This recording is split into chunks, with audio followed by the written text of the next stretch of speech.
자, 그러면 이번에는 예외 처리 문법에 대해서 좀 알아보도록 하겠습니다. 자, 새로운 클래스를 하나 만들 거고요. 새로운 패키지로 시작을 하겠습니다. 이름은 exception handling syntax라고 이름을 짓겠습니다. EX01부터 시작을 할 거고요. 첫 번째 예제 이름은 try catch final이라고 쓸게요. try catch final. 자, 바로 메인 함수를 시작을 해보도록 하겠습니다. 자, try catch라고 하는 것과 try catch finally 두 가지가 비교를 좀 해보도록 하겠습니다. 하나는 try catch인데요. 샵 1번. 예외 이론 시간에 배웠던 것처럼 try catch라고 하는 것에서 finally라고 하는 것은 생략은 가능합니다. try catch라고 하는 것은 생략 자체가 불가능하겠지만, 그래서 하나는 try catch로만 구성된 거, 그러니까 finally가 없는 경우를 얘기하는 겁니다. 자, 예를 하나 들어볼게요. 자, try라고 하는 문장을 하나 만들어 놓고요. 여기에 그냥 간단하게 예외 처리가 필요한 구문을 집어넣도록 하겠습니다. 3분의 3, 0분의 3이라고 할까요? 자, 그러면 결국 얘 같은 경우에는 100% 예외가 발생을 하겠죠. 정확하게는 실행 예외가 발생하겠죠. 실행 예외 이름 기억하시나요? 이름? 실행 예외로 어떤 게 나타날까요? 여기에서는 arithmetic exception이 생기죠. 자, 그러면 일단 수학적으로 오류가 났기 때문에 arithmetic exception이 100% 생길 겁니다. 물론 이렇게 100% 생기는 코드를 이렇게 떡하니 쓰지는 않을 거예요. 프로그램 짤 때는. 앞에서 잠깐 얘기했지만 여기다가 변수 A 또는 변수 B라고 이렇게 일반적으로 들어갈 텐데, 계산의 결과든 사용자가 입력하든 이 A라고 하는 값에 우연찮게 0이 들어가서 예외가 발생하는 경우가 일반적일 겁니다. 이렇게 100% 예외가 발생할 코드를 이렇게 쓸 일은 당연히 없을 건데, 지금은 이제 예외를 배우고 있는 거기 때문에. 자, 그러면 이렇게 써보도록 할게요. 마찬가지로 프로그램 종료라고 쓰겠습니다. 자, 그럼 try라고 하는 문에는 이렇게 썼습니다. 자, 만약에 정상적으로 여기가 예외가 발생하지 않는다고 한다면 정상적으로 이렇게 첫 번째 거 실행되고 그 다음에 프로그램 종료가 되겠죠. 여기다가는 try 구문에서 try 프로그램 종료라고 쓸까요? 자, try 프로그램 종료라고 쓰겠습니다. 그러니까 try의 프로그램 종료가 정상적으로 됐다라고 하는 걸 표현해주기 위해서 그렇게 일단 썼습니다. 자, 이번에 캐치 블락을 한번 써보도록 하겠습니다. 자, 캐치 블락에서는 아까도 말씀드렸지만 얘는 arithmetic exception이 생길 수 있다고 썼죠. 자, 그리고 나서 arithmetic exception이 생기는 경우에는 일단 출력을 시켜주고요. 여기다 이렇게 쓰겠습니다. 아이고. 자, 숫자는 0으로 나눌 수 없습니다. 라고 썼습니다. 자, 그리고 나서 마찬가지로 system.out.println sysout 여기다가 프로그램 종료라고 쓰겠습니다. 자, 위에도 일단 프로그램 종료라고 쓸게요. 자, 제가 지금 얘기하고 싶은 건 뭐냐면 결국에 정상적으로 돌아가면 이 위에 있는 프로그램 종료가 나올 거고, 만약에 예외가 발생을 하게 되면 이 밑에가 나올 겁니다. 자, 그럼 결국에는 이 부분을 볼게요. 프로그램 종료는 정상적으로 프로그램이 종료가 되나, 다시 말해서 여기가 지금 여기 예외가 발생하지 않는다고 쳐볼게요. 0으로 나누지 않아서. 그러면 정상적으로 되는 경우에는 위에 있는 프로그램 종료가 나올 거고요. 정상적이지 않은 예외가 발생한 경우에는 아래쪽 프로그램 종료가 나올 겁니다. 이래나 저래나 정상이든 예외가 발생을 하든 항상 여기 두 가지는 공통적으로 들어가는 경우죠. 만약에 이렇게 코드가 한 줄짜리 같은 경우에는 try catch만 써도 사실 문제가 안 되겠지만, 만약에 정상적으로 동료되던 예외가 발생을 하던 내가 리소스를 해제를 해야 돼요. 예를 들자면 엄청나게 많은 메모리를 잡고 있기 때문에 그걸 다 반납해야 되는 과정이 있다고 쳐보겠습니다. 엄청나게 많은 파일을 열어놨기 때문에 하나하나 다 닫아야 된다고 가정을 해보겠습니다. 그러면 여기에 되게 여러 가지 코드들이 들어가야 될 거란 말이죠. 그 많은 코드들을 트라이에다가도 반복적으로 해놓고 캐치에도 반복적으로 해놓고, 자, 이렇게 하면 불편하겠죠. 자, 당연히 그래서 그때 나오는 것이 바로 finally라고 하는 클래스라고 생각하면, finally라고 하는 try catch 구문이라고 생각하면 되는 겁니다. finally라고 하는 구문을 추가하는 거죠. 그러니까 try만 쓰는 게 아니고요. try catch finally. 자, 여기까지 이렇게 쓴다라고 생각하시면 되는 겁니다. 위에 있는 코드를 그대로 카피해 볼게요. 자, Ctrl C, Ctrl V 해서 카피 앤 페이스트 했습니다. 자, 그래 놓고 여기에 finally라고 하는 문장을 썼습니다. 문법을 썼습니다. 그리고 나서 여기 있는 거를 그냥 그대로 한 번만 이렇게 써보도록 할게요. 자, 이렇게 한 번만 쓰면 어떤 문제가 어떤 좋은 점이 있냐면, 내가 정상적으로 동작하나, 정상적으로 동작하지 않으나, 어차피 try라고 하는 놈으로 정상적으로 동작해도 finally가 실행되는 거고요. 얘를 실행하다가 예외가 발생을 해가지고 캐치 블럭이 실행된다고 하더라도 어차피 캐치 블럭이 끝나고 나면 finally가 종료가 되는 겁니다. 이해가 가셨죠? 자, 그럼 결국에는 finally라고 하는 것의 일단 궁극적인 목적은 기본적으로 정상적으로 종료하나 예외가 발생하나 어차피 항상 실행해야 될 것들을 finally 블럭에다가 정의하자. 그러면 중복해서 코드를 쓸 필요가 없다라고 하는 가장 큰 장점이 있습니다. 그게 finally고요. 마찬가지로 이거를 생략할 수 있기 때문에 그냥 생략하는 경우에는 각각에다가 다 쓰면 되는 겁니다. try 밑에다가도 쓰고 finally 밑에다가도 쓰고. 무슨 소리인지 아시겠죠? 자, 여기서 오히려 여러분들한테 좀 얘기하고 싶은 건 이겁니다. 물론 여기서는 finally라고 하는 것을 위한 예제이긴 하지만 여러분들 여기서 보시면서 이해했으면 좋겠다라고 하는 거, 예외를 처리한다라고 하는 게 무슨 소리였죠? 여러분들 여기서 이렇게 예외가 발생을 했습니다. 예외를 발생을 했으면 실제로 예외가 발생한 지점부터 시작해서 캐치 블록으로 넘어간다 그랬었죠? 캐치가 이렇게 실행됐습니다. 그럼 이제 캐치가 실행이 됐어요?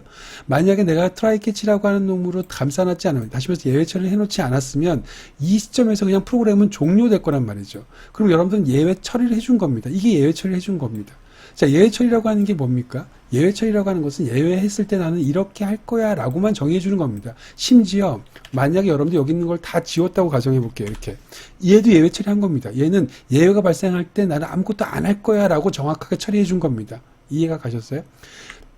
그러니까 내가 캐치 블럭이라고 하는 거 안에다 무엇을 썼냐는 중요하지 않습니다. 이 캐치 블럭을 가지고 있다는 것 자체가 예외 처리를 한 겁니다. 간혹 이거를 되게 대단하게 생각하시는 분들이 있으세요. 예외 처리를 했다라고 하면 이 0이라고 하는 것을 나누기 위해서 엄청난 처리를 해야 됐다. 이렇게 생각하시는 분들이 있는데 그렇지 않습니다. 예외 처리라고 하는 건 캐치 블럭을 가지고 있다. 그게 예외 처리한 겁니다. 그렇게 되면 이제 JVM이라고 하는 것은 그러니까 자바 버추얼 머신은요. 이런 예외가 발생을 했을 때 아리스메틱 익셉션이 발생했을 때 예외 처리 블럭을 가지고 있기 때문에 얘는 정상적으로 예외를 당연히 처리했겠거니 이 개발자가 의도한 대로 처리했겠거니라고 생각하고 프로그램을 종료하지 않고 다음 줄로 넘어가서 계속 진행을 한다라고 하는 겁니다. 그게 예외 처리입니다. 자, 오히려 그 개념을 익히는 게 더 중요하다고 생각이 드네요. 자, 그러면 한번 실행을 시켜보도록 하겠습니다. 자, 실행시키면 첫 번째 볼게요. 이 결과가 똑같이 나왔죠. 결국에는 첫 번째 예외가 발생했었으니까 캐치 블럭이 실행될 거고요. 숫자는 0으로 나눌 수 없습니다. 나온 다음에 프로그램이 종료가 됐습니다. 자, 마찬가지로 예외 처리가 된 거니까 다음 주까지 쭉 진행이 되는 거죠. 그러다 마찬가지 똑같은 실행 예외가 발생했습니다. 그러면 캐치 블럭으로 점프할 거고요. 그럼 이 숫자는 0으로 나눌 수 없습니다. 라고 하고 finally 블럭에서 나온 거죠. 얘는 finally 블럭에서 실행된 거고요. 얘 같은 경우에는 마찬가지로 캐치 블럭에서 실행된 겁니다. 자, 둘 사이가 어떤 메커니즘에 의해서 결과가 동일하게 나왔는지 이해하시고 그 다음에 왜 결과가 동일하게 나왔는지조차도 또 마찬가지로 이해를 하셔야겠죠. 그러면 try catch와 try catch finally에 대해서는 여러분들이 이해를 하신 게 되는 겁니다. 자, 그럼 이번엔 다시 예제를 하나 만들고요. 멀티 캐치에 대해서 한번 알아보도록 하겠습니다. 새로운 클래스를 하나 만들 거고요. 서브 패키지는 EX02번이라고 하겠습니다. 자, 그러면 멀티 캐치라고 쓸게요.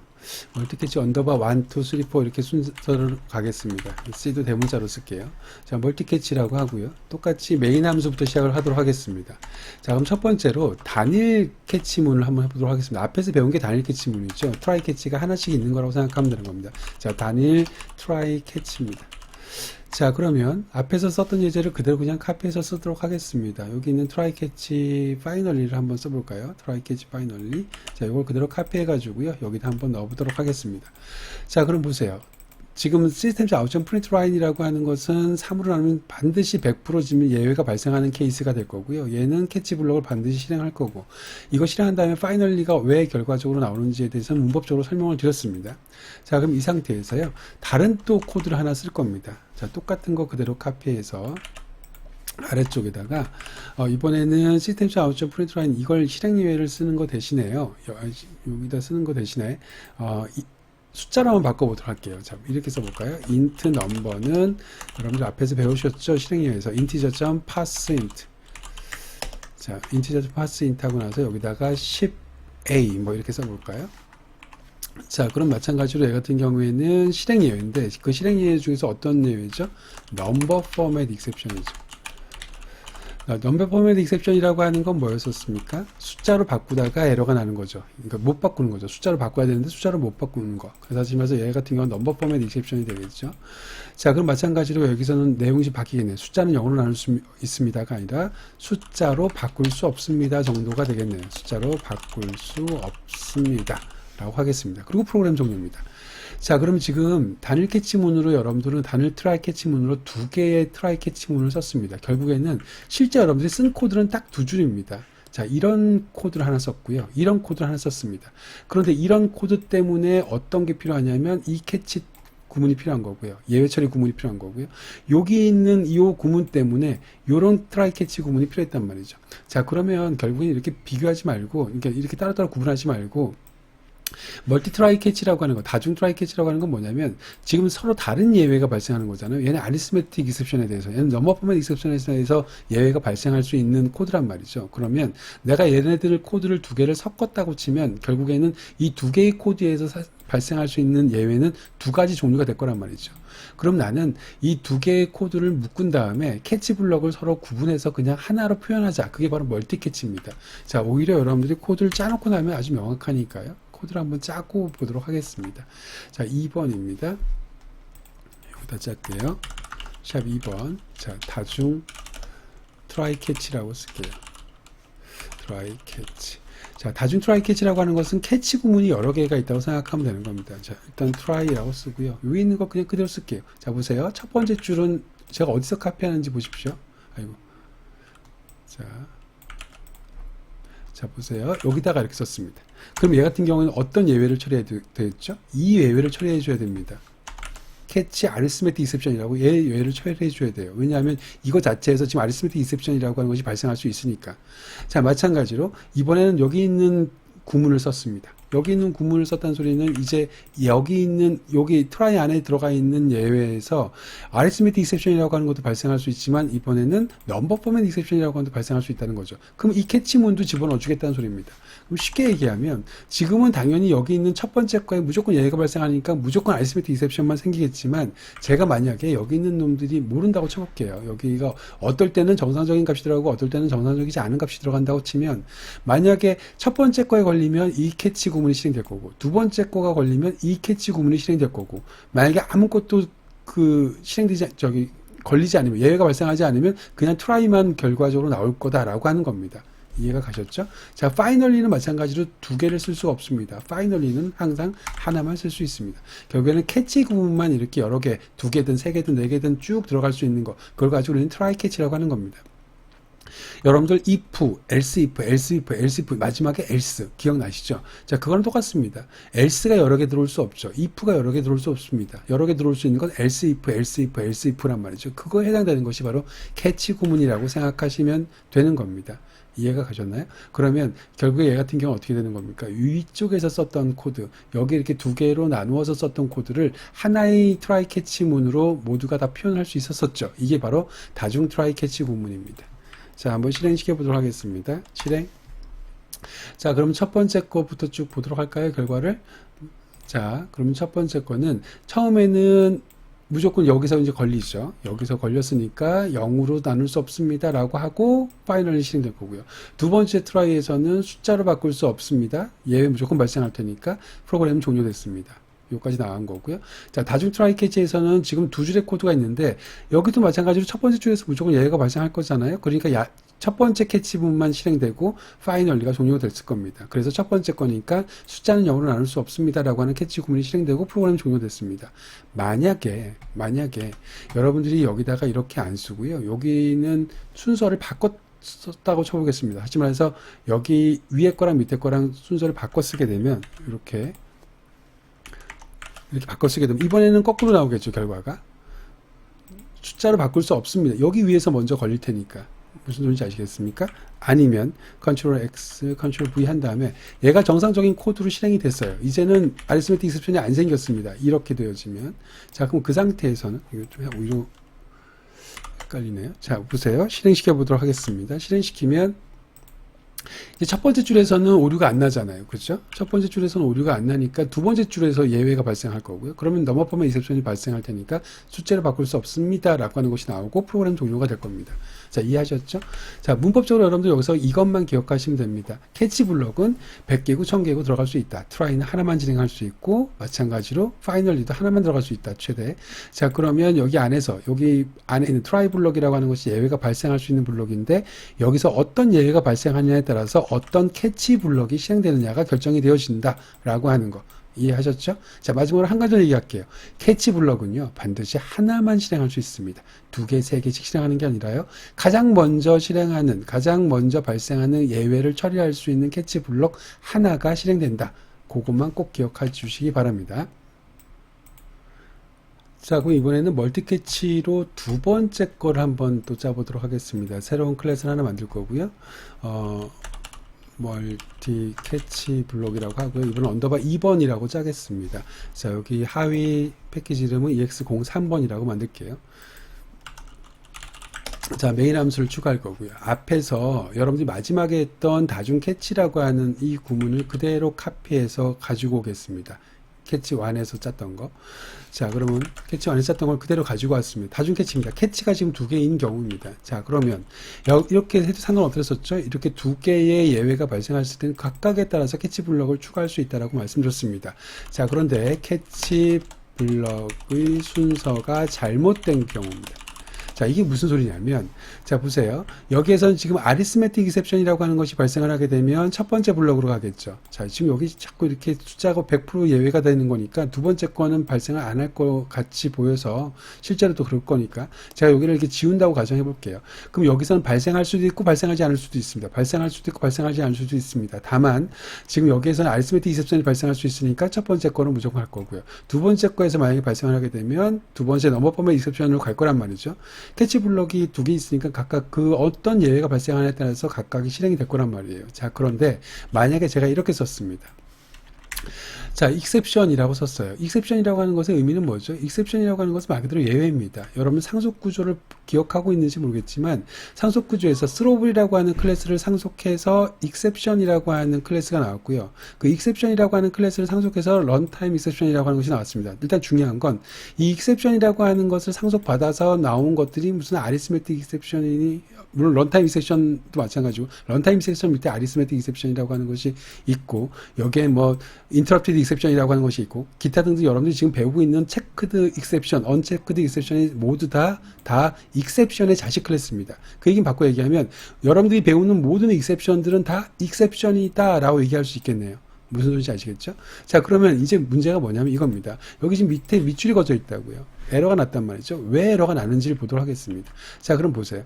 첫 번째 거가 예외가 발생했습니다. 그럼 예외가 발생을 하면 예외를 처리하는 메커니즘을 이해를 하시면 왜 에러가 나는지 이해하실 텐데, 첫 번째 거를 보는 거예요.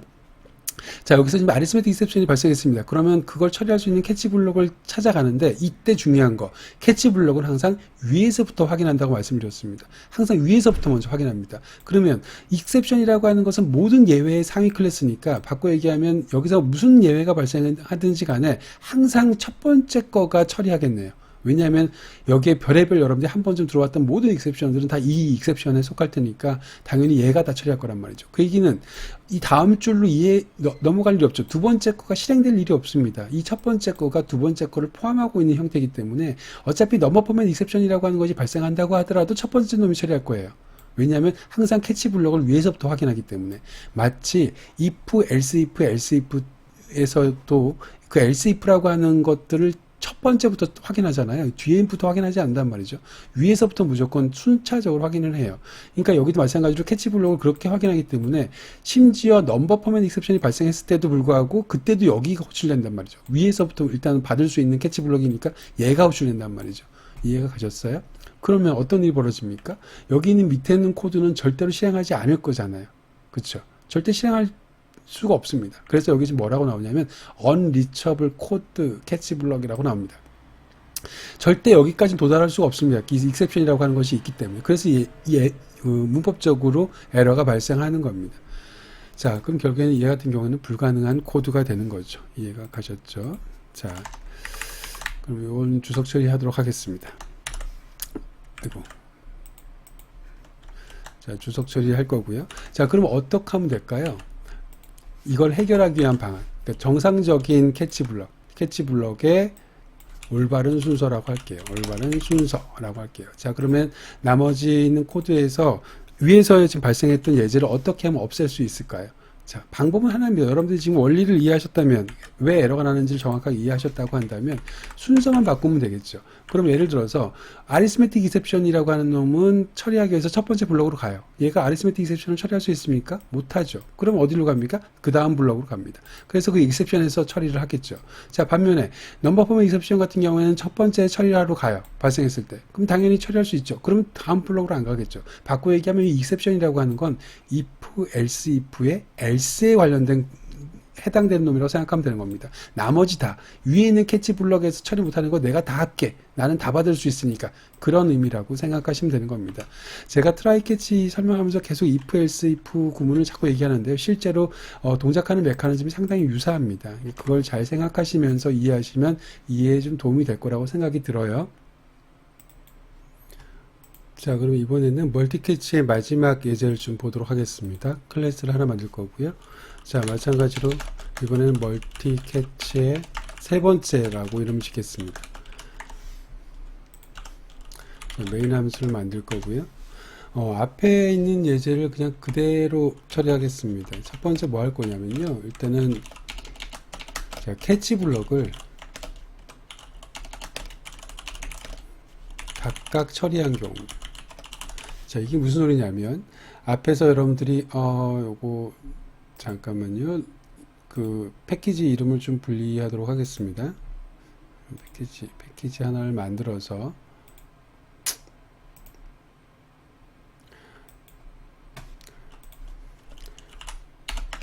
EX04번이네요. 04번 서브 패키지를 만들고요. 그 04번 서브 패키지 안에다가 세 번째 걸 집어넣도록 하겠습니다.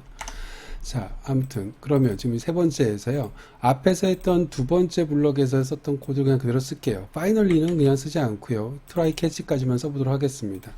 자, 그런데 이렇게 썼습니다. 그럼 똑같죠. 여기 안에서 지금 일단은 여기 안에 블럭이 아리스메틱 이셉션이라고 하는 것이 생길 수도 있고 넘버 포맷 이셉션이 생길 수도 있는 경우입니다. 여기다 아리스메틱 이셉션이라고 쓸게요. 아리스메틱 이셉션. 자, 그럼 보세요. 아리스메틱 이셉션이 생길 수도 있고 넘버 포맷 이셉션이 생길 수도 있는데 여기서 뭐가 생길지 모르겠지만 일단 만약에 첫 번째 넘버 포맷 이셉션이 생기는 경우에도 그냥 단순히 예외가 발생했습니다 라고 쓸게요. 예외가 발생했습니다. 자, 마찬가지로 밑에 있는 아리스메틱 이셉션이 생겼다고 하더라도 마찬가지로 그냥 예외가 발생했습니다 라고 썼습니다. 자, 이게 얘기하고 싶은 게 뭐냐면 결국에는 어떤 예외가 발생하든지 간에 예외 처리는 동일하게 좀 하겠다라고 하는 겁니다. 물론 동일하게 하지 않아도 지금 설명드릴 문법을 사용하셔도 상관없지만 기본적으로 이렇게 어차피 캐치 블럭이라고 하는 것 안에서 처리하고 있는 내용이 유사하거나 동일할 때 지금처럼 쓰는데 무슨 소리냐면 이 두 개의 캐치 블럭을 하나로 묶겠다라고 하는 겁니다. 그래서 캐치 블럭을 하나로 하나 통일한 경우. 자, 이때 오와 기호를 쓴다고 그랬었죠. 그래서 어떻게 쓴다는 소리냐면 위에 걸 그냥 그대로 씁니다. 자, 이렇게 일단 그대로 쓴다고 생각해요. 방법은 동일합니다. 동일한데 여기는 지금 넘버 포맷 익셉션이거나 아니면 아리스메틱 익셉션일 때는 위에 거일 때는 위에 있는 블럭이 아리스메틱 익셉션이 생길 때는 아래쪽에 있는 블럭이 나오는 거잖아요. 근데 이거를 두 개를 묶겠다라고 하는 거예요. 이렇게. 자, 그리고 나서 오와 기호로 연결하는 겁니다. 자, 무슨 소리인지 알겠죠? 그리고 밑에 있는 블록을 삭제하겠다라고 하는 겁니다. 여기도 순서를 그럼 바꿔 놓을게요. 어차피 그냥 순서만 위에 거랑 똑같이 하도록 하겠습니다. 그럼 보세요. 여기는 지금 아리스메틱 이셉션이 생기거나 넘버 포맷 이셉션이 생기거나 각각의 블럭으로 정의를 해놨는데 얘 같은 경우에는 두 개의 블럭을 지금 5화로 연결을 해놨기 때문에 여기 안에서 여기 지금 이렇게 블러킹 되어져 있어서 안 보인다고 가정해 보겠습니다. 여기 안에서 만약에 아리스메틱 이셉션이 생기던 넘버 포맷 이셉션이 생기던 어떤 이셉션이 생기든지 간에 캐치 블럭은 여기로 온다는 소리입니다. 결국엔 이 캐치 블럭이 두 개의 익셉션을 다 처리할 수 있다라고 생각하시면 되는 겁니다. 이해가 가셨죠? 자, 이게 멀티캐치의 마지막 문법입니다. 자, 그럼 이제 마지막 예제들로요. 예제는 두 개를 더 짤 건데요. 마지막 테마로 try with resource라고 하는 예제를 한번 짜보도록 하겠습니다. 서브 패키지는 5번으로 할 거고요. 자, try with resource라고 하겠습니다. 자, try with resource라고 하는 것의 그 구문은요, 앞에 있는 try catch 구문을 변형한, 업데이트한 기능이라고 생각하시면 되는 겁니다. 자, 이거 언더바 1번, 언더바 2번 이렇게 두 개로 나누어서 짜보도록 할게요. 자, 첫 번째로 메인 함수를 추가하겠습니다. 자, 여기서 지금 여러분이 하고자 하는 건 뭐냐면 자동 리소스 해제입니다. 자동 리소스 해제. 일단 자동 리소스 해제라고 하는 게 뭔지 일단 먼저 알아야 되는데, 자동 리소스 해제라고 하는 것은 기본적으로 이 트라이 캐치 구문이 빠져나갈 때, 트라이 캐치 구문이 종료가 될 때 얘가 잡고 있던 모든 리소스를 다 자동으로 해제해 준다라고 하는 겁니다. 도대체 그럼 자동으로 해제를 어떤 식으로 할까? 일단 그걸 여러분들이 이해를 하셔야 되고, 그 메커니즘을 알게 되면 결국엔 자동 해제라고 하는 것을 여러분이 직접 정의한 클래스에도 활용을 할 수가 있습니다. 자, 일단 트라이 캐치 구문을 하나 만들어 보도록 할게요. 일단 try라고 할 거고요. 자동 해제 리소스 구문은 조금 특이하게 생겼습니다. 자, 일단 빨리 여러분들 틀린 그림 찾기 하실 수 있으셔야 돼요. 자, 이렇게 만들어져 있습니다. 자, 그럼 try catch만 쓸까요? 자, 일단 try catch라고 한 두 개를 쓰도록 하겠습니다. 그러면 try라고 하는 것과 catch라고 하는 구문이 있는데, 앞에서 봤던 건 이 소가로가 없죠. 이 소가로가 없다라고 하는 건 try 다음에 바로 중괄호가 왔고요. 이 catch 블럭이라고 하는 것 안에 실제로 얘가 처리할 수 있는 구문이 나올 거란 말이죠. 그러니까 그 예외가 나올 거란 말이죠. 여기 interrupted exception이 나오든 arithmetic exception이 나오든 이 객체가 들어올 텐데, 타입이 여기 지금 try라고 하는 것 안에는 소가로가 없었단 말이죠. 근데 그 소가로가 들어간 게 바로 리소스 해제의 코드입니다. 바꿔 얘기하면 내가 여기에서 만들어진 모든 객체는 자동으로 해제해 주겠다라고 하는 겁니다. 다시요. 이 소괄호 안에서 만든 모든 객체는 자동으로 반납해 주겠다. 사라지게 해 주겠다. 내 트라이 캐치가 끝나면. 무슨 소리인지 아시겠습니까? 자, 그러면 아직 배우지 않았지만 여기에다가 input stream reader라고 하는 놈을 좀 잠깐 좀 보도록 할게요. 자, input stream reader라고 하는 클래스를 하나 만들어 놓고 객체를 하나 만들 겁니다. 자, input stream reader는 자, new input stream reader. 자, input stream reader라고 하는 것은 나중에 배우실 거예요. 나중에 그 여기 java.io에서 나중에 배우실 거고요. 지금은 그러니까 input stream reader라고 하는 게 결국에는 내가 데이터를 읽어오는 거다라고 하는 걸 얘기하는 거고요. 그 중에서 system.in이라고 하는 것에서 읽어오면 콘솔에서 읽어오는 거다라고 생각하면 되는 겁니다. 이해가 가셨죠? 세미콜론 붙일 거고요. 자, 그 다음에 마찬가지로 캐릭터 인풋. 자, 이 인풋 스트림 리더라고 하는 것은 콘솔에서 데이터를요 캐릭터 단위로 읽어가지고 오거든요. 그래서 이 캐릭터로 그냥 그대로 할 거고요. ISR 완점 리드 하나를 읽으면 그때마다 문자 하나씩 땅땅 읽어 오는 겁니다. 인풋 스트림 리더라고 하는 게. 자, 일단 기본적인 개념만, 큰 그림만 보세요. 인풋 스트림이 뭐고 뭐 이런 거 생각하지 마시고, 인풋 스트림 리더라고 하는 게 지금 시스템.in이라고 하는 거랑 연결되어 있는데, 시스템.in이라고 하는 건 콘솔 입력이래. 콘솔에다 입력한 거를 이런 객체 타입으로 읽어가지고 오는 건데, 이렇게 일단 읽어가지고 오면 리드라고 하는 걸 가지고 한 글자씩 내가 읽어가지고 올 수 있어. 거기까지만 일단 알고 계시면 되는 겁니다. 지금은 트라이 캐치를 배우는 거지 인풋 스트림 리더를 배우는 게 아니세요. 자, 그 정도까지만 알고 있는 상태에서 그냥 내가 출력만 해보도록 하겠습니다. 자, 입력된 글자죠. 입력 글자는, 자, 그리고 나서 여기다 그냥 그대로 내가 읽은 데이터를 그냥 출력만 해보도록 하겠습니다. 자, 근데 캐치예요. 자, 여러분들 앞에서 봤을 때 하시는지 모르겠지만 인풋 스트림 리더라고 하는 것 또는 아웃풋 스트림 리더라는 거, 라이터라고 하는 거. 자, 결국에는 내가 데이터를 쓰거나 데이터를 읽을 때 발생할 수 있는 예외는요, IO exception이 발생한다고 말씀을 드렸습니다. 자, IO exception 2라고 이렇게 쓰도록 할게요. 자, 그럼 결국에는 내가 콘솔에서 데이터를 읽다가 무슨 예외가 발생하면, 다시 말해서 무슨 문제가 생기면 나는 요 예외가 발생한다는 소리입니다. 그때 입력, 출력할 때 발생하는 IO exception이 발생하면 나는 이렇게 처리하겠다 라고 하는 거죠. 자, 다시 한번 말씀드리지만 지금 예외가 처리가 된 건가요? 안 된 건가요? 된 거죠. 예외 처리 블락, 다시 말해서 캐치 블락만 있으면 정확하게 예외 처리 블락을 한 겁니다. 컴파일러 입장에서는. 여러분들은 어떻게 예외 처리 블락을 한 거냐면, 이 캐치 블락은 예외가 났을 때 아무 짓도 하지 말아라 라고 정확하게 예외 처리를 해 놓은 겁니다. 꼭 아시겠죠? 그래서 여기다가 내가 무언가를 막 써야 되는 그런 건 아닙니다. 자, 그럼 여기에 그냥 2.print stack trace 나중에 배우실 겁니다. 자, 이렇게 2라고 하는 객체 뱃속에서 print stack trace라고 하는 걸 하게 되면 예외가 발생한 경로들을 다 확인할 수가 있어요. 출력이 나와요. 이 정도면 그냥 출력을 해보도록 하겠습니다. 자, 그러면 이제 두 번째 거를 한번 해보도록 할 텐데, 두 번째 거 하기 전에 첫 번째 거가 어떤 일이 벌어지는지를 먼저 알아야 두 번째 거를 이해하실 수가 있단 말이죠. 자, 두 번째 거 코드를 일단 제가 여기다 짤 텐데, 자, 결국 요지는 그겁니다. 내가 여기 있는 소괄호 안에다가 만든 객체가 뭐죠? 여기 ISR이라고 하는 객체죠. 이 ISR이라고 하는 객체는 실제로 콘솔을 붙잡고 있는 상태고, 콘솔이라고 하는 것은 시스템의 입력, 다시 말해서 콘솔에다가 사용자가 입력하는 것들을 잡고 있는 상태의 객체입니다. 그 리소스를 잡고 있는 객체입니다.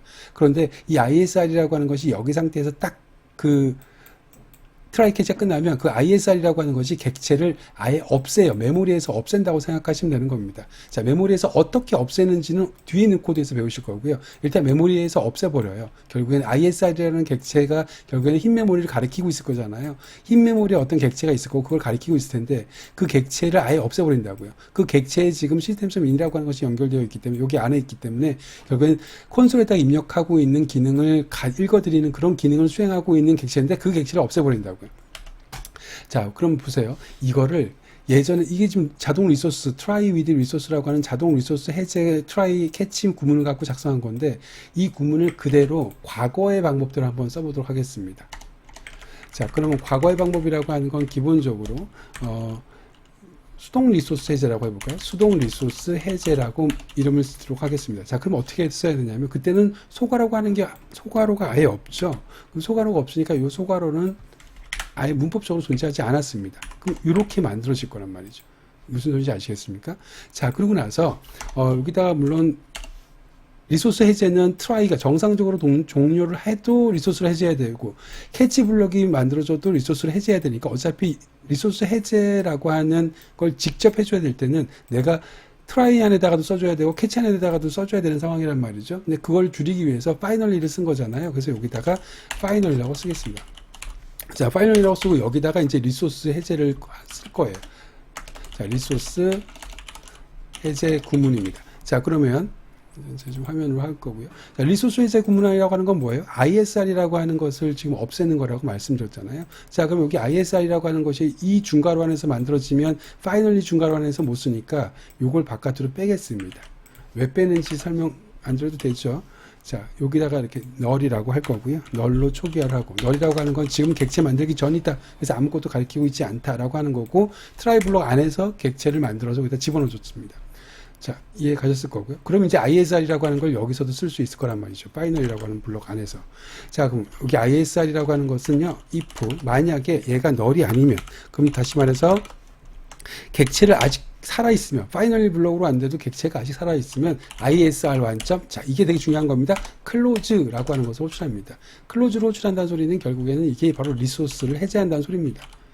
그러니까 결국에 아까 앞에서 말씀드렸던 것처럼 자동 리소스 해제라고 하는 것의 의미는 뭐냐면요. 클로즈라고 하는 것을 자동으로 호출해 주겠다라는 소리가 되는 겁니다.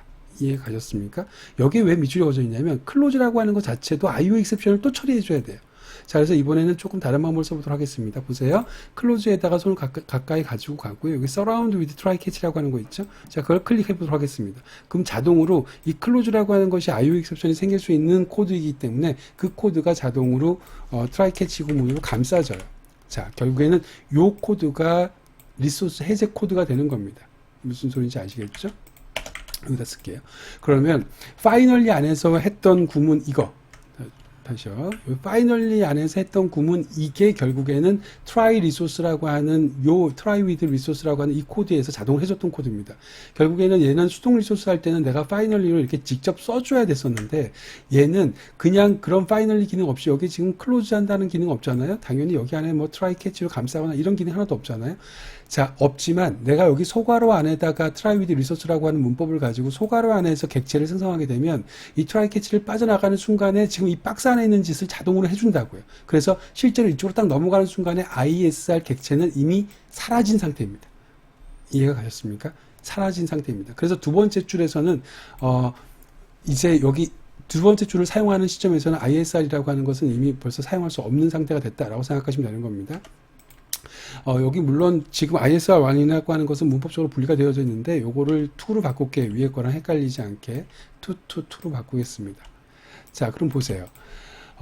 제가 여기 순서를 수동 리소스 해제를 먼저 쓰고 그 다음에 여기 있는 부분들 똑같은 짓을 하도록 이렇게 한 거다라고 이렇게 보여줄 수도 있었는데 순서를 그렇게 안 하고요. 거꾸로 자동 리소스를 먼저 보여주는 이유가 뭐냐면 정말로 클로즈라고 하는 놈이 호출돼 갖고 자동 리소스 해제됐다라고 하는 걸 결과로 보여주기 위해서 그렇습니다. 참고로요. 시스템.in이라고 하는 것은요. 리소스를 해제하면 더 이상 콘솔 입력이 불가합니다. 이게 무슨 소리냐면 시스템.in이라고 하는 게 콘솔에다가 입력하는 기능을 하는 객체거든요. 이거 내가 만든 게 아니라 자바에서 제공해주는 객체예요. 시스템.in이라고 하는 게 시스템.out을 출력하는 거잖아요. 이건 내가 만든 객체가 아니죠. 시스템.in, 시스템.out이라고 하는 건 자바에서 딸랑 하나 만들어서 제공해주는 겁니다. 그런데 내가 만약에 이렇게 자동 리소스 해제 과정에서 트라이 캐치 안에 시스템.in을 집어넣잖아요. 그러면 만약에 ISR1이라고 하는 것을 해제하게 되면 시스템.in이라고 하는 것도 딸랑 하나 있던 콘솔 입력도 해제가 돼버리는 겁니다. 이게 해제가 돼버리니까 두 번째에서는 콘솔 입력 자체가 불가능해요. 다시 말해서 이렇게 짓는다고 하더라도 시스템.in 자체가 이제 없어요, 객체가. 그러니까 이게 없으니까 실제로 콘솔에서 입력을 받을 수 있는 방법이 없다라고 하는 겁니다. 자, 그래서 한번 실행 결과를 보도록 할게요. 자, 첫 번째,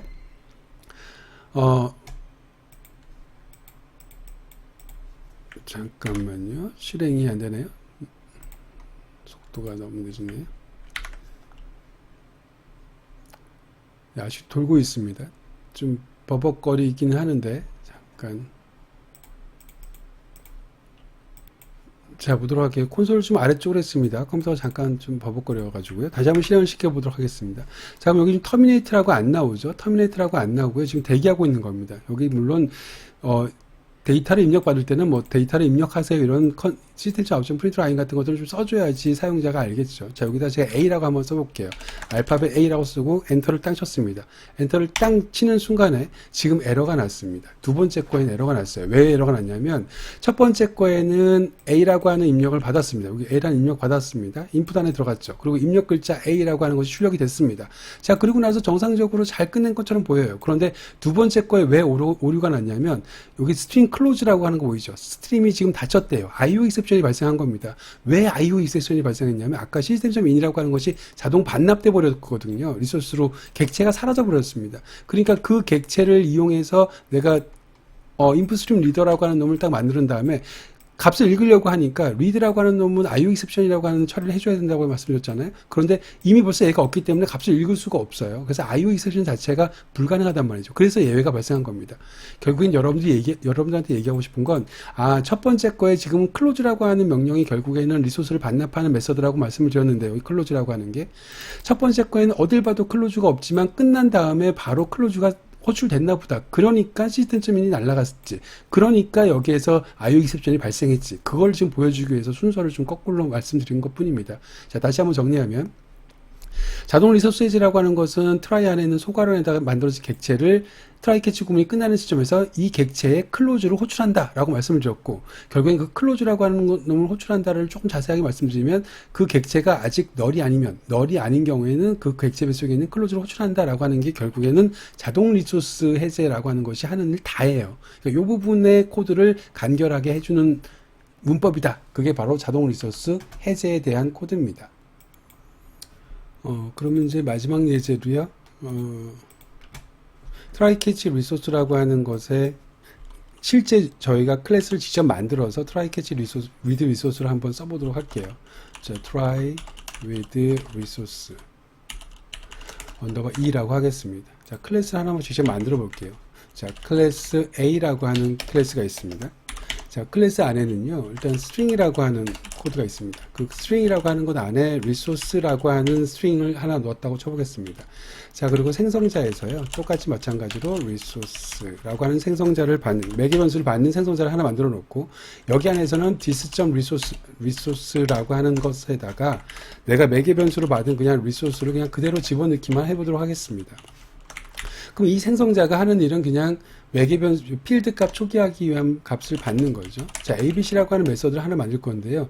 여기서는, 아직은 이건 이해 못하셔도 됩니다. 바로 다음 절에서 할 거니까 throws exception이라고 해갖고요. 예외를 좀 전가시키도록 하겠습니다. 자, 일단 요건 모르셔도 상관없습니다. 다만 내가 이렇게 쓰게 되면 나중에 여기 하부에서 ABC를 호출할 때는 예외 처리를 반드시 해줘야 됩니다. 일반 예외처럼. 이 ABC라는 메서드도 일반 예외처럼 예외 처리를 해줘야 됩니다. thread.sleep이라고 하는 게 interrupted exception 했던 것처럼요. 자, 일단 이거 모르셔도 상관없습니다. 지금 일단 이렇게 썼다라고 하는 것만 보고요. 자, 이 상태에서 A라고 하는 클래스를 한번 try catch 구문으로 써보도록 하겠습니다. 자, 그럼 void 자, 메인 함수를 추가할 거고요. 자, 그럼 여기서 제일 먼저 리소스를 사용하고 파이널리에서 리소스를 해제하기. 파이널리에서 리소스 해제하기. 자, 이 코드를 한번 짜보도록 하겠습니다. 먼저 저기 있는 A를 만들었으니까 A1 객체를 하나 만들어 볼게요. 자, 이것도 마찬가지로 처음엔 널로 초기화를 하고요. 자, try 구문. 자, 일단은 제가 try catch finally를 쓴다라고 말씀을 줬으니까 try catch finally라고 하는 것 안에서 결국에는 try 안에다가 내가 여기 A1이라고 하는 놈의 어떤 ABC를 쓴다던가 객체를 만든다던가 이런 걸 할 거란 말이죠. 그런데 여기 소가로가 없는 겁니다. 내가 수동으로 직접 finally로 해서 리소스를 해제하려고 하는 겁니다. 자, 그럼 여기서 A1이라고 하는 것에다가 객체를 대입할게요. new A. 자, 그리고 나서 여기다가 특정 파일이라고 할게요. 어떤 파일을 지금 리소스를 잡고 있는 겁니다. 그래서 결국에 그렇게 표현했다고 생각하시면 되는 거예요. 어떤 특정 파일을 리소스로 딱 잡고 있는 겁니다. 이 A라고 하는 클래스가 지금 현재 상태에서. 자, 그리고 A1.abc. 자, 뭐 이런 식으로 호출했습니다. 자, 그럼 A1.abc라고 했을 때 이 abc라고 하는 것을 호출했다라고 하는 것은 결국에는 얘는 익셉션을 발생시킬 수 있기 때문에 이렇게 쓰면 이거 모르셔도 상관없지만 반드시 예외 처리를 해줘야 됩니다. 자, 이렇게 써야 되는데 이렇게 해도 된다는 소리죠. A1.abc라고 썼어요. 자, 그러면 어떻게 돼? 이렇게 딱 쓰는 순간에 잠깐만요. 자, 이렇게 쓰는 순간에 에러가 나온단 말이죠. 왜냐하면 ABC라고 하는 것이 지금 exception을 throw라고 하는 게 뭔지 모르겠지만 아무튼 이렇게 쓰게 되면 얘도 일반 예외가 되는 거예요. 반드시 예외 처리를 해줘야 됩니다. 그럼 그 상태에서 그냥 try catch 쓰게 되면 그냥 아까 코드가 나오는 거예요. 밑에서 쓰고 있는 코드가. 거기에서 여러분들은 위에다가 A1이라고 하는 것에다가 A1은 new A 하고 나서 여기다가 특정 파일. 자, 이렇게 쓴 거랑 동일한 코드가 되는 겁니다. 무슨 소리인지 아시겠죠? 자, 그럼 여기 있는 놈들은 뭐 그냥 출력만 하겠습니다. sysout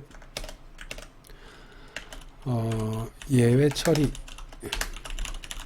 하겠습니다. 자, 그럼 이제 파이널리입니다. 자, 여기서부터 잘 보세요. 파이널리라고 하는 것은 결국엔 뭐 하는 거죠? 여기에서 리소스를 해제할 거란 말이에요. 리소스 수동 해제할 겁니다. 그럼 일단 첫 번째로 여기 A1이라고 하는 게 지금 리소스를 해제해야지 여기 리소스를 가지고 있는 스트링이 같이 해제가 될 거잖아요. A1 객체를 해제할 겁니다. 그럼 예를 들어서 이 품은 아까랑 똑같이 하면 되겠죠. 만약에 A1이라고 하는 것에 리소스라고 하는 놈이 널이 아니면 다시 말해서 리소스를 지금 해제해야 되는 거니까 A1의 리소스가 널이 아니면 여기에서 지금 결국에 뭐 해라? A1.close라고 하는 놈을 호출해라. 자, 결국엔 요것만 짜면 되는 거란 말이죠. 자, 무슨 소리인지 아시겠죠? 아이고. 자, 호출해라라고 하는 것. 다시 클로즈를 호출하게 되면 리소스가 사라진다고 했는데 문제는 이겁니다. 여기서. 여기는 클로즈라는 메서드를 만든 적이 있습니까? 없습니까? 없죠. 그럼 결국에는 여기는 리소스 해제할 수가 없다라고 하는 겁니다. 자, 여기서 중요한 얘기가 있는데요. 리소스를 해제하기 위해선 수동 해제할 때는 사실 여러분들이 메서드를 아무 메서드나 만들어 놓고 거기서 수동 해제를 할 수 있지만 리소스를 해제하기 위해서는 여러분들이 반드시 지켜야 되는 건 뭐냐면 여기 뱃속에 클로즈라고 하는 메서드가 반드시 있어야 됩니다. 왜냐하면은 try with resource라고 하는 것은 내가 클로즈를 호출하지 않아도 자동으로 클로즈를 호출할 텐데 이렇게 클로즈를 실제 호출하려고 해도 클로즈가 없으면 당연히 그걸 호출하지 못할 거 아닙니까? 그러니까 try with resource라고 하는 소괄호 안에 들어가기 위해서는 반드시 객체 뱃속에 뭐가 있어야 된다고요? 클로즈라고 하는 메서드가 있어야 된다고요. 그럼 얘가 여기다 그냥 클로즈를 쓰면 되느냐? 그렇지 않고요. 반드시 여기에 auto closeable이라고 하는 인터페이스를 상속해야 됩니다. 자, 이걸 이렇게 되면 오토 클로저블이라고 하는 놈을 상속하게 되면 오토 클로저블은 인터페이스네요. 뱃속에 미완성 메서드가 가지고 있겠네요. 그 미완성 메서드가 바로 클로즈라고 하는 메서드입니다. 자, 그러면 이렇게 추가를 할 수가 있는 겁니다. 자, 보세요. 이게 무슨 소리냐면 지금 오토 클로저블이라고 하는 놈을 인터페이스를 상속했다라고 하는 건 A라고 하는 거 뱃속, A라고 하는 클래스는 이 뱃속에 있는 오토 클로저블 뱃속에 있는 미완성 메소드를 완성시킬 의무가 생겨버린 거고요. 그 의무가 생겨버린 그 메소드가 클로즈입니다. 바꿔 얘기하면 오토 클로저블을 상속한 모든 클래스는 뱃속에 누가 있다? 클로즈가 있다. 그러니까 실제로 try with resource라고 하는 걸 가지고 자동으로 클로즈를 호출할 수 있으려면 반드시 오토 클로저블을 상속해야 된다. 이게 강제사항입니다. 그래서 아무나 집어넣을 수 없고요. 오토 클로저블이라고 하는 클래스를 인터페이스를 상속한 클래스만 그 자동 리소스 해제 구문에다가 사용할 수 있다라고 생각하면 되는 겁니다. 자, 그럼 여기에다가는 똑같이 이런 코드를 여기다 짜겠다라고 하는 겁니다. 자, if 이제 이걸 카피하면 되는데 여기 아까 에러난 부분만 좀 잡아볼까요? 이제 여기 클로즈라고 하는 거 알맹이는 내가 쓸 텐데 여기 클로즈라고 하는 거 볼게요. 여기 클로즈라고 하는 걸 가까이 댔더니 똑같이 뭘 처리하래요? exception을 처리하래요. 왜? 이 클로즈라고 하는 거 메서드 뒤에 throw exception이라고 하는 코드가 있죠. 자, 그러면 무조건 얘는 이 exception을 얘를 처리해야 된다고 말씀드린 겁니다. 그래서 제가 아까 이 ABC를 비교하려고 같이 써놓은 겁니다. 이 ABC라고 하는 것도 throw exception, throws exception이라고 S가 붙은 exception이 좀 들어가 있는 거잖아요. 그렇기 때문에 ABC를 사용하기 위해서는 반드시 exception이라고 하는 것을 처리해 줘야 됩니다. 이해가 가셨습니까? 그럼 같은 원리로 여기 지금 내가 자동으로 오버라이딩한 close라는 메소드가 throws exception이라고 되어져 있기 때문에 close 하고 나서 여기 이렇게 자동으로 써주면 되는 거죠. 여기 있는 부분은 그냥 삭제할게요. 캐치 블록은 그냥 아무런 기능을 넣지 않겠습니다. 결국에는 이게 지금 리소스 수동 해제 구문입니다. 그럼 클로즈라고 하는 구분 안에서는 뭘 하면 될까요? 그냥 리소스라고 하는 놈만 사라지게 하면 되는 거죠. 이게 리소스라고 치면 이 클로즈 안에서는 이렇게 할 겁니다. 저게 리소스 if 자 리소스라고 하는 저 객체가 스트링 객체가 만약에 널이 아니면 리소스에다가 그냥 널을 집어넣겠습니다. 그리고 나서 그냥 출력 하나를 할게요. 시스템 아웃 프린트 라인 리소스가 해제되었습니다 라고만 쓰도록 하겠습니다. R이 다 빠졌네요. 아이고. 자, 그러면 이 클로즈라고 하는 메서드는 결국에는 이 클로즈를 호출해 가지고 리소스가 해제되었습니다 라고 하는 코드만 결국에는 만든 거니까 모양만 낸 거죠. 그리고 흉내만 낸 겁니다. 자, 그럼 이제 정리할게요. 리소스를 사용하고 파이널리에서 리소스를 수동 해제, 이거 수동이라고 쓰겠습니다. 수동 해제한다라고 하는 것의 의미는 내가 그냥 일반적인 트라이 캐치 구문을 다 쓴 다음에 항상 실행하기 전에, 다시 말해서 트라이 캐치 구문을 빠져나가기 전에 항상 클로즈를 호출한 겁니다. 여기에서 지금 트라이 캐치를 감싸거나 이런 것들은 여기 throws exception 이런 것 때문에 그냥 더 써놓은 거고요. 결국엔 클로즈를 무조건 호출해야 되는 상황입니다. 그럼 클로즈를 호출해서 호출하게 되면 이 클로즈 내부에서는 자기 뱃속에 있는 리소스가 널이 아닌 경우에는 널로 만들어주고 리소스가 해제됐습니다라고 출력하는 겁니다. 자, 이게 일반적인 과거의 트라이 캐치 구문이었습니다. 자, 그럼 이제 두 번째로 직접 자동 리소스 해제를 한번 만들어 보도록 할게요. 자, 이제 밑에 거 지울 거고요. 자, 자동 리소스 해제 위에 거 그대로 카피해서 만들어 보도록 할게요. 자, 이제 얘는 자동 리소스 해제입니다. 자, 그러면 자동 리소스 해제 같은 경우에는 이 객체를 어디다 만든다고요? 여기 안에다가 만든다고 말씀드렸습니다. 여기 A1 이렇게 A1이라고 이런 식으로. 그러면 위에서 썼던 걸 그냥 그대로 쓰면 되는 거죠. A1은 여기 있는 놈을 그대로 여기다 쓰겠습니다. 자, 다른 거 없죠? 그냥 바깥에서 썼던 거를 여기다가 그냥 그대로 쓰겠다라고 하는 겁니다. 자, 이제 A1만 A2로 바꿔줄게. 위에 A1이라고 하는 것이 있으니까 여기 A2라고 바꿔주겠습니다. 자, 그래 놓고 여기 있는 밑에 있는 것들을요, 다 지울 겁니다. 자, 그러면 이제 남은 건 위에 거랑 밑에 거랑 완벽하게 동일한 코드가 됐다라고 하는 겁니다. 위에 거랑 밑에 거랑 완벽하게 동일한 코드가 됐다는 겁니다. 얼마나 편해졌습니까? 위에 거 같은 경우에는 트라이 캐치 구문을 쓰게 되면 파이널리로 내가 직접 클로즈를 호출해야 되고 그 클로즈라고 하는 것 자체도 당연히 일반 예외이기 때문에 또 IO exception을 반드시 처리해 줘야 되는 상황이고, 자, 결국에는 이 파이널리 코드까지 추가를 해줘야 되기 때문에 이만큼의 코드를 추가해 줘야 되는데 나는 그거를 그냥 객체를 소괄화에다가만 추가를 하게 되면 훨씬 간단하게 그냥 캐치 구문만 끝나면 자동으로 얘가 실행이 될 테니까 클로즈가 호출될 테니까 결국에는 이 두 개가 같은 코드가 되는 거죠. 훨씬 간단해졌죠. 이게 두 번째 예제입니다. 그래서 자동 리소스를 사용하는 겁니다. 다만 여기 소괄호 안에 들어가기 위해서는 반드시 어떤 메서드를 가지고 있어야 된다고요? 클로즈라는 메서드를 가지고 있어야 된다고요. 그러니까 그 클로즈라는 메서드가 단순히 있으면 안 되고 이 클로즈가 내 뱃속에 반드시 있다라고 하는 걸 뭐로 증명하냐면 나는 오토 클로저블이라고 하는 인터페이스를 상속했다. 구현했다라고 하는 것으로 해야 됩니다. 다시 말해서 오토 클로저블이라고 하는 인터페이스를 상속한 객체만 클래스만 여기 뱃속 안에서 객체를 생성할 수 있습니다. 자, 거기까지가 바로 자동 리소스 해제의 전부입니다. 자, 무슨 소리인지 아시겠죠? 자, 여기가 2번이라고 할 거고요. 여기 1번으로 하겠습니다. 자, 여러분들 오늘 그 앞에서 정리한 내용들이 조금 내용들이 많습니다. 그래서 좀 예제가 좀 길어졌는데요. 멀티캐치 3개를 배우셨고요. 앞쪽에서. 그 다음에 try with resource라고 하는 거 2가지를 배우셨습니다. 자, 그러면 멀티캐치라고 하는 것만 다시 한번 빨리 정리를 좀 해보면요. 멀티캐치라고 하는 것에서는 결국에는 캐치라고 하는 구문을 이렇게 따로따로 놨던 것들을 여러 개의 캐치 구문을 넣을 수 있다라고 하는 게 첫 번째 예제에서 본 거고, 두 번째 예제 같은 경우에는 특히나 캐치 블럭을 여러 개 둘 때는 꼭 기억하셔야 될 거, 순서를 잘 놔야 된다. 왜냐하면 캐치 블럭은 위에서부터 아래로 확인하기 때문에 항상 순서에 맞춰서 큰 것을 아래쪽에 배치해야 된다라고 하는 거였었고요. 자, 마지막 캐치 블럭 같은 경우에는 2개의 캐치 블럭을 OR로 연결해서 이렇게 하나의 캐치 블럭으로 통합할 수 있다라고 하는 걸 배우셨습니다. 자, try with resource라고 하는 것은 결국에는 리소스를 자동으로 해제하는 건데, 여러분들이 그냥 저기 API에서 제공하는, 자바에서 제공하는 API에서도 마찬가지로 많은 클래스들이 오토 클로저블을 상속하고 있기 때문에 이런 식으로 자동 리소스 해제 구문을 쓸 수가 있습니다.